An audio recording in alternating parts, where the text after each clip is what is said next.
Not getting any easier on campus, is it?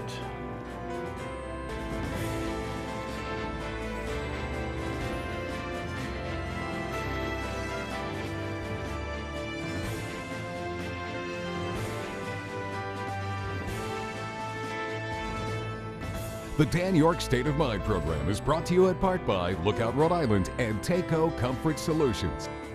Great to have you aboard. Thanks very much for checking in with us. The Middle East is, I don't know, at the precipice of perhaps a ceasefire agreement. You know what? By the time you see this, you may have new news on that. It's great to have you aboard. Thanks for checking in. As regular viewers of this show would know, and if you're new, let me tell you that we record the show on Thursdays in the early afternoon. You see it online almost immediately on WPRI.com. And on Friday nights on Fox, and Sunday night on the CW and the CBS affiliate channel 12, WPRI. Things can change at a moment's notice, but getting a ceasefire is something that seems to be incumbent in terms of getting hostages out, and the complications of this diplomacy are just too numerous to mention.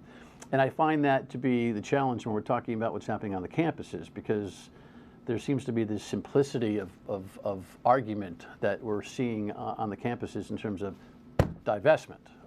And, you know, it's just not that simple. We have some really smart people on the program tonight to talk about that, and a commemoration of the Holocaust, which is something that we should never forget is part of the consciousness of Israelis, Jews here, and maybe at the root of some of the diplomatic and military response from what should never be forgotten, which is a vicious attack on Israelis on October 7th, which sometimes I think just seems to get lost in all of this. Checking in on the campuses, we've got, well, it's pretty hot at UCLA. They're known for basketball. Now they're trying to lead when it comes to disruption. Police in LA were able to clean that up a little bit. We've got video of that, I think. I mean, I think most of the video feels the same, depending, although in Los Angeles, they let some conflict go there for way too long, right? Not too good. In Columbia, we just, that would be Columbia University in New York. We had this unprecedented military response. Well, paramilitary response, right? Even I get confused sometimes when you see all the equipment, which is more for protection for police, by the way, than it is to go to combat, and people forget that. But Columbia has kind of calmed down, you know, mostly because of the response by the NYPD. Now, here at home, we've got, I think, a better needle threaded. President Paxton was able to kind of pull one off here. Here's kind of the summary. This is video of students celebrating at a rally when this agreement was made. The university agreed to have the Brown Corporation vote on their divestment proposal. This will take place in October. 5 students will be invited to present their arguments to divest Brown's endowment from, quote, companies enabling and profiting from the genocide in Gaza. Students involved will still face disciplinary action. A spokesperson for Brown says university leaders agreed that ending the encampment will be viewed favorably in any disciplinary proceedings. The agreement also states that any reports of harassment or discrimination will continue to be investigated, and if they receive any new information about any conduct violations following the encampment, students will go through conduct proceedings for that as well. We spoke with one student, Armand Dindar. He's calling this decision from President Paxton a win for the divestment movement. The pressure of us being on the green, staying here, saying we will not move until you listen to our demands, really forced her to take action. And that's something that, you know, encampments and students across the country should be noticing, is that it's working. They're listening. The administration is listening. The country is listening. The university says these students will not be subject to suspension or expulsion as long as they follow the terms of this agreement. Yeah. Okay. The subcommittee that will take the proposal for divestment to the big board in October will probably recommend some level of divestment, and they're going to have to be specific and acute about what they're asking for. If you want to roll the dice and have a friendly wager over a beer, I'm guessing that the board's not going to do anything. and then we're going to right back in the same soup, unless the kids, the students, feel like they actually accomplished something by at least being heard.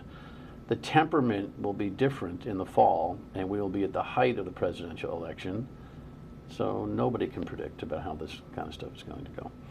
In the meantime, there are fundamental things that we should remember about Judaism and being Jewish and anti-Semitism and Zionism and all sorts of terms and concepts that people throw around, right, Wendy, and think they know. Wendy Joering has been a guest of the program for many events. She's the executive director of the Sandra Bernstein Holocaust Education Center. And Michael Bryant is professor of history and legal studies at Bryant University, specializes in legal issues and the Holocaust, and isn't Jewish. You're not Jewish? I'm not Jewish. And you know all about this stuff? Well, my PhD is in modern German history with a focus on 20th century Germany, and as a part of that I focused on the Holocaust and its post-war treatment. I kid because Wendy pointed out prior to the show that this is an important point to make, correct? This isn't a Jewish issue, it's a human issue. Remembering the Holocaust and remembering the 6 million who perished, almost 5 million, I believe, also perished if you were, if you had any disability, if you were homosexual, if you were brown-skinned, and the list goes on. So it's a human issue, but the Holocaust is something that, if you're Jewish, it's just in you to remember. Some viewers might now, at least instinctively or at first blush, say, okay, here we go again. Okay, really? We got to go the Holocaust route now? I mean, this is about what's happening. This is what's happening now. I want to dig into a little bit about what you're doing with this commemoration coming up on Sunday at, you switched, I can't even read my writing, at Temple. We had to switch to Temple Emanu-El because of the pending weather. Does that happen to you? Do you ever write something down? You can't remember what you just wrote? Temple Emanu-El. We'll talk about the specifics of this this event on Sunday at noontime that you may want to pencil into your calendar. But let's hold that thought. Give a general overview from each of you, just as citizens. Never mind you tapping in your expertise. Climate's tough. You know, the real challenge right now is what's happening diplomatically in the Middle East. The response is kind of a, I don't know, either a sidebar or post-game show. I'm not sure how much it's impacting our international and national politics quite yet. You have a thought on that, Mike? Well, certainly the United States is doing everything it can through Antony Blinken, who's been there, I think this is his 7th time, flying to the Middle East. Trying to tie a deal from 12 different directions. Exactly, and trying to persuade the Israelis, who apparently have agreed to reduce their demand for the release of certain hostages. They reduced it from 40 to 33, I think it is, which is a fairly significant concession, arguably. Maybe not. You may not have 40 people alive. Yeah, well, we'll see. Right? The fog of war is pretty dense right now. But at this point, the ball is very much in the court of Hamas and the Hamas leadership. And at this point, we don't know how they're going to respond. But if they respond favorably, then a ceasefire is a real possibility.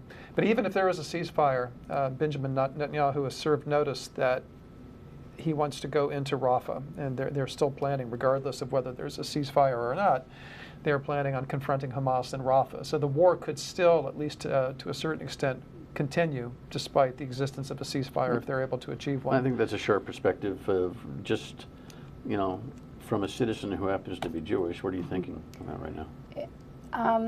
You know, it's scary. It's hard. I have a small Jewish star on my neck, on my wrist, and I wonder sometimes when people see it, what they think. There is so much impact, especially with all the students, being a mom of teenagers. It's on my mind constantly. It never goes away, no matter what I'm doing. You know, October 7th, there's always a reminder, and I always think, who is left? Like you said, how many are left? And what will happen? And Antony Blinken just said, the only thing, you know, in between a ceasefire right now is Hamas. How old are your kids? 18, almost 18 and 20. Collegiate? Mm-hmm. There's got to be a pressure on every Jewish family that is thinking about college or is at college, yeah, to feel like, you know, free passage from dorm to classroom ought to be a given, and at Columbia it certainly wasn't. I don't think Brown has suffered that kind of tension, so I think there's a differentiate. Bryant has escaped the news cycle so far. Pretty much unscathed at this point.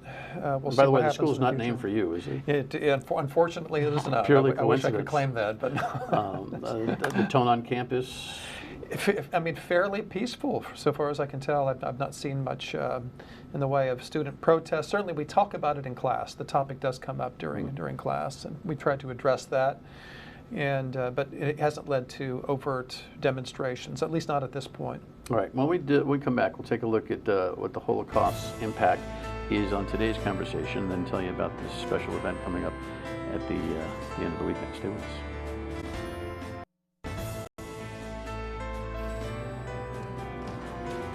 Yeah, so a little bit of action at RISD as well.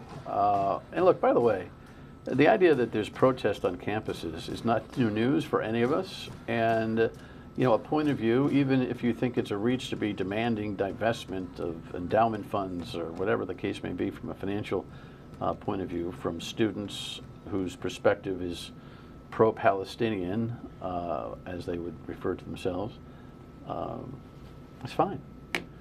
Just don't cross the path of students who happen to be Jewish, whose free passage and just environmental tension has been compromised. I mean, it's tough enough going to a tough school and trying to study and get your degree. It's another thing trying to figure out if you can make it from one building to the next without having been, you know, shouted down, chased down, or threatened, and to have your very, existence and soul questioned, right? And so that's kind of what's been happening. And I asked Adam Greenman, I should have brought this clip about, tell me why you don't think that we see a lot of Jewish student protests back on the campus. He says because they're petrified, or they're afraid, they're intimidated.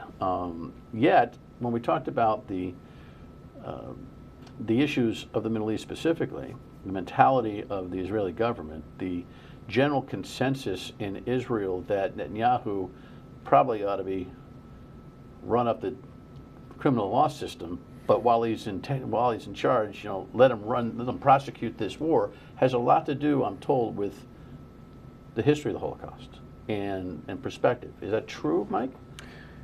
I don't think you can separate the Holocaust from any of these conflicts that erupt between Israel and Hamas or Israel and Hezbollah. I think the Holocaust is a permanent backdrop to it. So if people are tired of hearing of the Holocaust being invoked, it's unfortunate that they feel weariness, but it's there and it's not going away anytime soon. You know, the murders of the 6 million lurk and bulk very large, and certainly in the history of Israel. And so many of the founders of the state of Israel were themselves Holocaust survivors. And now, of course, we're into the second and third and really the fourth generations at this point of young people who also have to come to terms with that legacy, whether it's in Israel or whether they're Jews living abroad. This is a part now of their identity, coming to terms with this, and it certainly informs Israeli policies, and including foreign policy. Is it the same challenge, though, Wendy, that many older folks see, no matter what the cause? I often have talked to some really important people in the community who happen to be black, who talk about their young people not knowing much about MLK, kind of shaking it off as something that was yesterday's problem. Jackie Robinson is a kind of a ghost, you know, not somebody that, you know, led the way, yada, yada, yada. Is the Holocaust a similar challenge for young kids who happen to be Jewish? I think they hear about it. I think a lot of kids who go to Sunday school are learning more about it now at younger ages. I mean, middle school, not younger than that. Let kids be kids and not know about the atrocities of what happened. But I think the majority of Jewish kids really do know about the Holocaust. I think it's something that is spoken about. And you know, in my world there, I work with Holocaust survivors and families of survivors every single day. And I think that a lot of them, we've been talking, this has become an anti-Jewish issue for many people, what's going on college campuses. And I think that's where the fear comes in. And I think that's where the fear of something like the Holocaust comes in, something happening again. And what are you teaching about it, and why it's well, what is your perspective? Are you offering a perspective to students, the papers that you write, the impact that you're having in the community, to suggest that forgetting about it is dangerous, is fill in the blank, is not productive? Harping on it, though, may not be. Where's it supposed to be? Yeah, for me, it's really an issue of trying to teach young people about this event. I mean, we have this maybe an assumption that we make because we might know something at the age of 60. We might know something about the Holocaust. That doesn't mean that a 20 or 25-year-old person is going to have that knowledge. There's been a lot of polling done in recent years indicating very high levels of ignorance about the Holocaust. Inside the Jewish community as well? Just across the boards throughout Sure. throughout the United States. Well, we're not that good on history, period, are we? It's not one of our strong suits. It's certainly seriously. not one of our strong suits. But I think this history is critically important. It's not that the same events are going to recur anytime in the future. And there's the old saying that history doesn't repeat itself, but that it rhymes. And I happen to find myself in agreement with that folk wisdom. These tendencies do not necessarily go away. And we even in our own day and time today, we see nativist movements. Blood and soil movements, certainly in Europe and Eastern Europe. There's a party in Germany called the Alternative for Germany, which is a very strong anti-immigrant party, which I believe is neo-Nazi. They wouldn't say that about themselves, but I think they are. But they're rapidly becoming the most dominant political party in Germany today. And you see this in a lot of other European countries, and certainly in the United States too. We have stirrings that look in some ways a little bit like some of the fascist movements of the 1920s. So I don't think the phenomenon is going away. It might assume a different form. Certainly there are different cultural inflections that enter into it. But the phenomenon of let's just call it what it is. It's fascism. Come on, nobody thinks that way anymore. That right? You run into that all the time. It's like, yeah, oh, sure. You know, Yeah. Come on. Yeah. You know. Oh, maybe in pockets, but come on, relax. And fascism is a spectrum, of course. I mean, you have really hard fascism, maybe in the form of the black shirts in Mussolini in Italy, and certainly the National Socialists in Germany. But I think of fascism as being much more like a spectrum. And there was fascism light, which perhaps is not as it extreme. generates from anger, does it not? And those who take advantage thrive on the anger. Lack of education. They run on the anger. Anger has a lot to do with it. It has a lot to do with, quite frankly, socio-biological circumstances, which have been around for a very, very long time. Socio-biological, in the sense that there is a very, very long-term sort of genetically bred distrust that seems to run through the human species.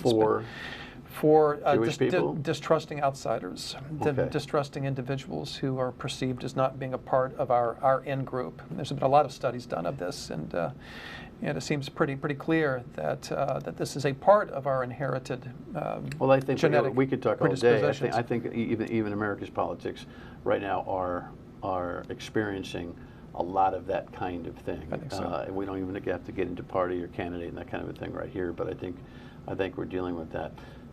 In essence, though, well, why don't we do this? We're going to come back and tell you about what's happening on Sunday and incorporate kind of some thought about why it's important in the perspective and the context of what's happening now. So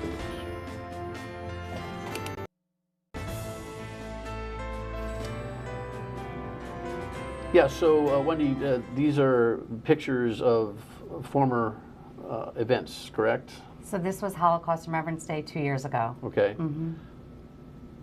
We had, in the Jewish tradition, it's traditional to put a stone on a grave, and that is at the Holocaust Memorial downtown, and that is the life stone. And those are actually survivors and family of survivors putting a candle on the Life Stone.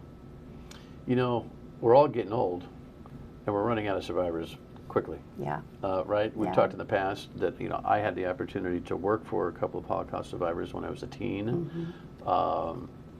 And you know, they ran the clothing store. And, you know, I took that story, and while they were very nice gentlemen, they wore the pain. They literally wore the pain. For them to smile was a purposeful decision, you know, and so you could feel that. And so now family members have got to tell the stories. And like, so specifically, what are you trying to get accomplished on Sunday? With another one of these? Sunday's Holocaust Remembrance Day. We actually were supposed to have it at the memorial because more names of those who settled in Rhode Island are being engraved in the stone. But because of the weather, we're having it at Temple Emanu-El. So it's a day to remember, to reflect, to honor, and to educate. I think education is a huge piece of this puzzle that people, it's the myth, it's the other, it's someone not like me. And I think this is, we get a lot of people that aren't Jewish that attend this every year, which to me even makes it more special. And the historical perspective of this awful world event is important to note, right, while we're in the middle of this heat in the kitchen. Yes? No doubt. No doubt. Why? Well, I mean, on multiple levels, not the least of which is this, this anti-Semitic tone which breaks forth every so often in these campus demonstrations. And certainly it's important for the students to be able to express themselves. They have a constitutional right to do so. Here's how it, and we only have a minute here, so, right? You can say you don't like the fact that tens of thousands of people in Gaza have been killed and that the place is decimated. You can argue that the military action that is going on right now is an overstep and or not smart because there's no end game, it seems. You can argue that there is a better way to do this. That is not anti-Semitic. No. Not at all. No, those are policy positions. You know, we've got to figure out a way to save some lives on both sides of the aisle at this juncture. The devil is in the details, I guess, in terms of what's actually being said, and I'm not sure that all the details are thriving in these protests. But 5-second thought. No, I totally agree. Too often you see expressions of anti-Semitism and anti-Semitic tropes that are used that break through every so often. And all right, that's Sunday, Temple Emanu-El. Yes, noon time. Yes. And check the website. We'll give you more details. Final word when we come back. Stay with us. A lot of history and context. Look it up. We'll talk to you next week. See you.